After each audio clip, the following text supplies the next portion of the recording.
Hello and welcome to my channel. It's been several weeks since I've done a video. I was on vacation. If you've watched my last video, I mentioned this, but we really had a ball, and I'm now going to be running a little bit short on time for my Halloween cards, so I'm going to have to really crank them out as fast as I possibly can. Unfortunately, this means that a couple of the people that will be getting Halloween cards from me this year, you're going to be getting it a little late, but no, I'm going to do my absolute best to get them to you before that famous bewitching date. This is going to be the first in my Halloween 2017 cards, and I thought it was very appropriate that I start out with the author who embodies the feeling of Halloween, Edgar Allan Poe. People might not know that he's a Baltimore resident, Baltimore, Maryland, and you can go by and take a tour of his house if you're so inclined and in the area. I've never done it, even though I lived in the area for most of my life, but maybe one day I will go. But this card is going to be very simple. I'm going to just breeze right through it, and it's going to feature a little bit of distressing and some embossing. So let me move this out of the way and show you how I'm going to make the card. I should mention that I'm going to be making 4 cards at once. So this will also show you techniques on how you can mass produce cards. Since this is my first Halloween card, I wanted to show you my new Halloween nails. I just got them done yesterday at Q-Spa Nails, which is a nail salon near me. It is ombre, purple, and black, and orange, and all sort of Halloween colors, and spider web with a little spider. I have to be sure that I don't accidentally scare myself because I am very arachnophobic, and every time I look over there, if I see a spider, and I may end up hitting my hand with a hammer or something. I don't know. We'll see. I may have to take this off and get something else. The best trick I can mention for mass producing cards is to choose a simple design and have everything that you need all ready to go before you start. If you have everything lined up, you can just breeze right through it and it won't take you a long time. So I have cut out 4 card bases, which are cut 8.5 by 5.5, and I've scored at 4 1/4. I have 4 white panels, which are cut 5 by 3 3/4. I have 4 white panels, which are cut 5 1/4 by 4. This is going to be for the inside. And I have 4 mats of black paper, which is cut 5 1/4 by 4. The inks I'm going to be using is going to be London Fog, Versafine Onyx Black. I'm also going to be using 2 distress inks for this, Frayed Burlap and Dusty Concord. This design could be done in any color that you wanted. I just chose this one to start off with. I'm also going to be using a Gorgeous Grunge stamp set by Stampin Up. And I'm also going to be using a Mingle All the Way stamp set. I'm going to be using this Halloween stamp also by Stampin Up. I have some Rhinestones, which is the only sparkle on the card, and if you've been watching my videos, you know me and sparkle, but I didn't want to go overboard because this is supposed to be a dreary and dark card for Halloween, but I did pull out my least favorite gold thread to give a little pop to the card with this. I'm going to be using my Misty tool to help me mass produce these cards, but you can do this without the Misty tool if you didn't want to bother with it. Because I'm going to be doing some embossing, and I'm going to be doing the embossing technique which I've showed a couple times, which is clear over black. So I'm going to be needing my embossing buddy to make sure there isn't any oil or smudges as I go through it. And that's all the card's going to need. So let me clear this away and I will just jump right through and show you how to make this card.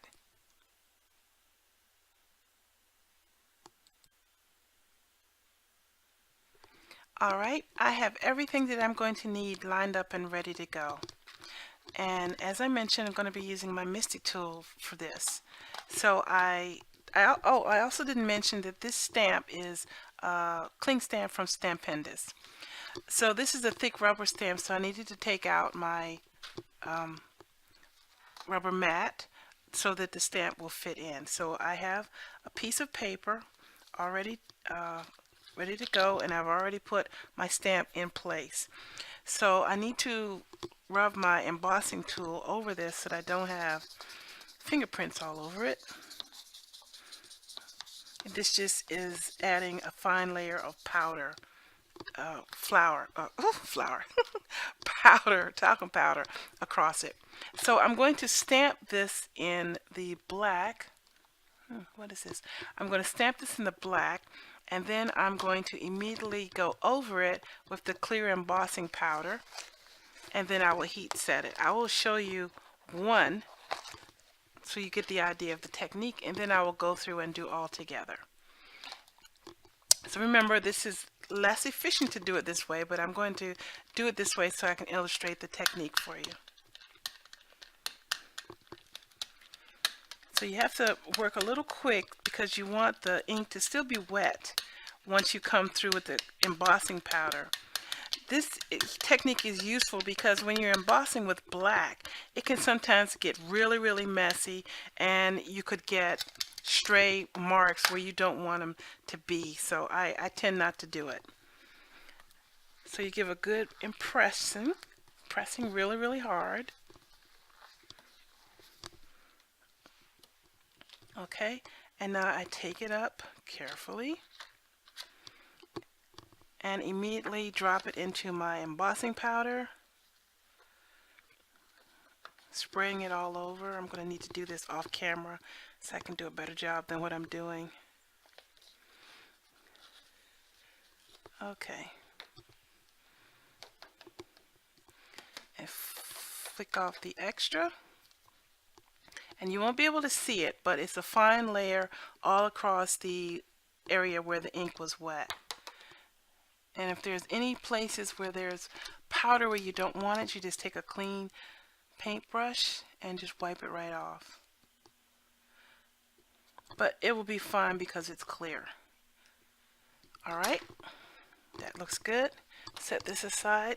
Take my heat tool, and I want it to warm up a little bit, so I'm going to let it run, and then I'll just emboss this.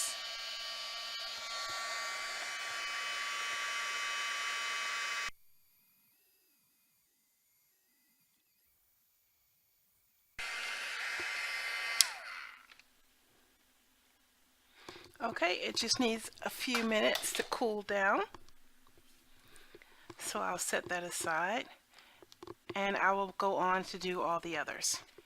I will speed this part up.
Okay, just needs a second to dry.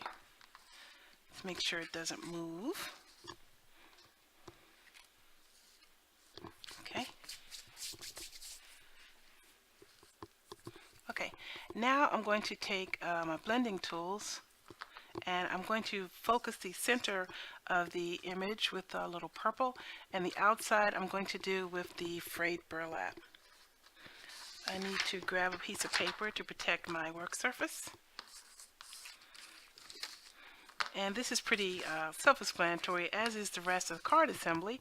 So I'm going to just go ahead and put the cards together and let the music that my brother provides play. Enjoy.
Okay, they're the finished cards.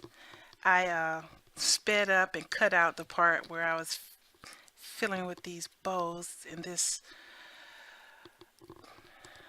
cord because I really struggle with that. I trust me, you don't want me to make you suffer through that. Let's put that, it's not the same shade of purple.